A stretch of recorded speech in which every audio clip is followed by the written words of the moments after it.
Assalamualaikum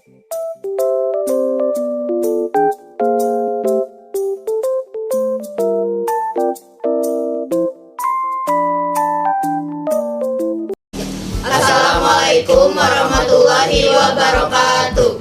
Kami dari kelompok 3 akan mengerjakan tugas etika profesi, yaitu K3LH atau singkatan dari Kesehatan, Keselamatan Kerja, dan Lingkungan Hidup. Sebelumnya, perkenalkan, nama saya Mayanti Karyana dan rekan-rekan saya. Nama saya Muhammad Faisal Bumelar. Nama saya Mutia Mahira Darmawan. Nama saya Nisa Astiani. Nama saya Muhammad Faridul Haq. Nama saya Maulida Sipawati. Pengertian K3LH. K3LH adalah singkatan dari Kesehatan, Keselamatan Kerja, dan Lingkungan Hidup, yaitu mengenai program kesehatan dan keselamatan kerja dan lingkungan hidup pada suatu perusahaan atau pada suatu instansi lain yang mempunyai banyak tenaga kerja atau karyawan. Definisi K3LH ini yang lainnya adalah suatu upaya perlindungan agar karyawan atau tenaga kerja selalu dalam keadaan selamat dan sehat selama melakukan pekerjaannya di tempat kerja, termasuk juga orang lain yang memasuki tempat kerja maupun proses produk dapat secara aman dalam produksinya. Tujuan K3LH: 1. Melindungi tenaga kerja atas hak keselamatannya dalam melakukan pekerjaan untuk kesejahteraan hidup dan meningkatkan produksi dan produktivitas nasional. 2. Menjamin keselamatan setiap orang lain yang berada di tempat kerja tersebut. 3. Memelihara sumber produksi agar dapat digunakan secara aman dan efisien. Dasar hukum.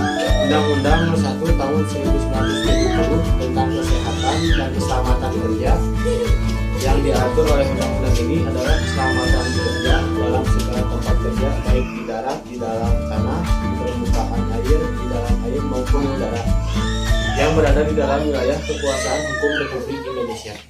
Berikutnya ada sasaran K3LH. Yang pertama, mencegah terjadi kecelakaan saat bekerja. 2. Mencegah penyakit di tempat pekerjaan. 3. Mencegah terjadinya kematian. 4. Mencegah atau mengurangi cacat tetap atau permanen. 5. Mengamankan material konstruksi, pemakaian berbagai macam alat kerja, dan lain-lain. 6. Meningkatkan kondisitas kerja tanpa memeras tenaga kerja dan juga menjamin kehidupan produktifnya. 7. Mencegah pemborosan tenaga kerja, modal, alat, ataupun sumber-sumber produksi yang lainnya. 8. Menjamin tempat bekerja yang sehat, bersih, nyaman, dan aman sehingga dapat menimbulkan semangat ketika bekerja. 9. Memperlancar, meningkatkan, mengamankan produksi industri dan pembangunan. Dari sasaran di atas tadi, maka keselamatan kerja dibagi ke dalam 3 bagian, diantaranya manusia, benda, dan lingkungan. Faktor-faktor pendukung keselamatan kerja. Yang pertama ada pengaturan jam kerja dengan memperhatikan kondisi fit untuk pekerja. Yang kedua ada pengaturan jam istirahat yang memadai untuk menjaga kestabilan untuk bekerja.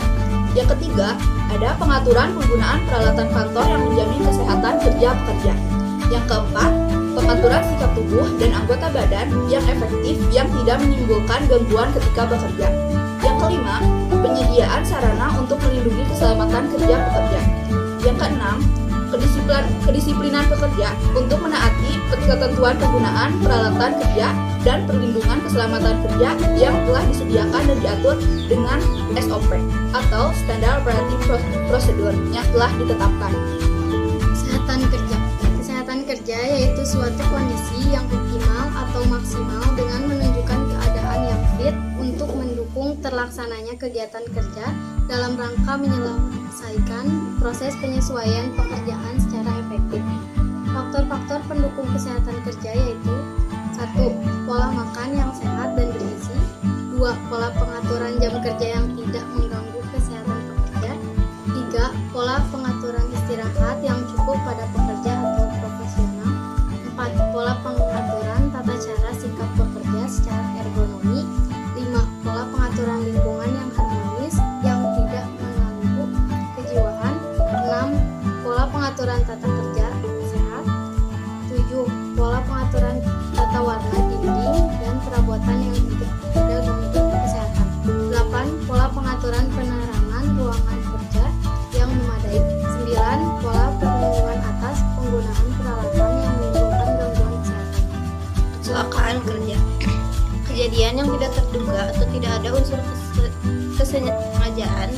diharapkan karena mengakibatkan kerugian, baik material maupun penderitaan bagi yang mengalaminya. Penyebab kecelakaan yang pertama ada faktor internal. 1. Kecenderungan seseorang untuk mendapatkan kecelakaan apabila sedang melaksanakan pekerjaan tertentu. Yang kedua ada kemampuan dan kecakapan seseorang yang terbatas dan tidak berimbang dengan pekerjaan yang ditangani. 3. Sikap dan perilaku yang tidak baik dalam melaksanakan pekerjaan, misalnya merokok di tempat yang membahayakan bekerja sambil bercanda, tidak mematuhi peraturan keselamatan kerja dan sebagainya. Yang selanjutnya ada faktor eksternal. Pendelegasian dan pembagian tugas kepada para pekerja yang tidak proporsional dan kurang jelas. 2. Jenis pekerjaan yang ditangani mempunyai resiko kecelakaan atau rentan. 3. Prasarana dan sarana kerja yang tidak memadai. 4. Upah dan kesejahteraan karyawan yang rendah. 5. Timbulnya gejolak sosial, ekonomi, dan politik yang mengakibatkan munculnya keresahan pada para pekerja. Ruangan kerja berdebu, ruangan kerja bersuhu tinggi, mesin-mesin yang tidak dilindungi, kondisi hujan, peralatan kerja rusak. Akibat kecelakaan 5K, yaitu 1. Kerusakan, 2. Kekacauan organisasi, 3. Keluhan dan kesedihan, 4. Kelainan dan cacat, 5. Kematian. Keadaan yang tergolong berbahaya. 1. Peralatan kerja yang rusak dan tidak berfungsi sebagaimana mestinya. 2. Mesin-mesin yang tidak terlindungi dengan baik. 3.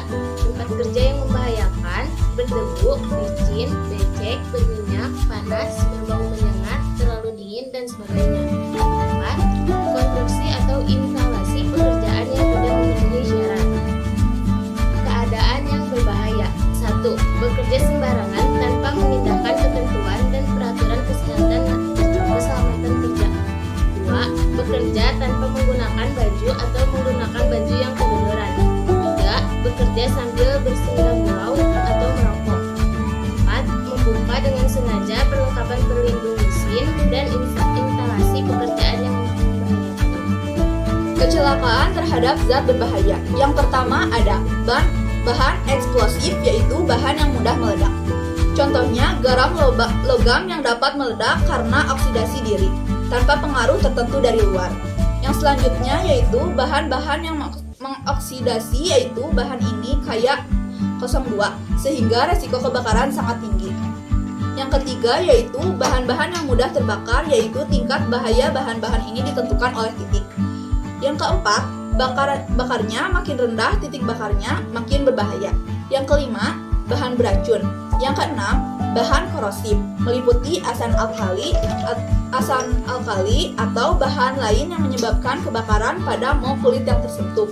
Yang ketujuh atau yang terakhir ada bahan radioaktif, yaitu meliputi isotip radioaktif dan semua persenyawaan yang mengandung bahan radioaktif. Untuk selanjutnya itu ada kebijakan dan prosedur K3. Yang pertama yaitu unsur manusia. Merupakan upaya preventif agar tidak terjadi kecelakaan atau paling tidak untuk menekan timbulnya kecelakaan menjadi seminimal mungkin atau mengurangi terjadinya kecelakaan. Yang kedua yaitu mencegah atau paling tidak mengurangi timbulnya cedera, penyakit, cacat, bahkan kematian yang diakibatkan oleh kecelakaan kerja. Yang ketiga yaitu menyediakan tempat kerja dan fasilitas kerja yang aman, nyaman, dan terjamin. Yang keempat yaitu penerapan metode kerja dan metode keselamatan kerja yang baik sehingga para pekerja dapat bekerja secara efektif dan efisien. Dan yang terakhir yaitu yang kelima, untuk meningkatkan kesejahteraan pekerja. Kebijakan dan prosedur K3. Poin B.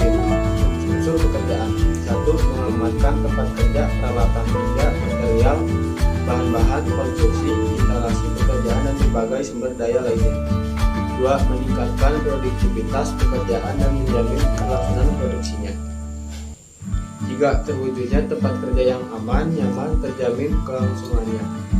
4. Terwujudnya pelaksanaan pekerjaan yang tepat waktu dengan hasil yang baik dan memuaskan. C. Unsur perusahaan. Menekan berbahaya operasional pekerja sehingga keuntungan menjadi lebih besar. perusahaan bisa lebih berkembang dan kesejahteraan karyawan dapat ditingkatkan. Mewujudkan kepuasan pelanggan memberi pekerja sehingga dapat perusahaan untuk mencari dan mendapatkan pekerjaan yang banyak. Juga terwujudnya perusahaan yang sehat. Sekian dari kami, semoga materi dapat tersampaikan dengan baik. Mohon maaf apabila ada kesalahan. Wassalamualaikum warahmatullahi wabarakatuh.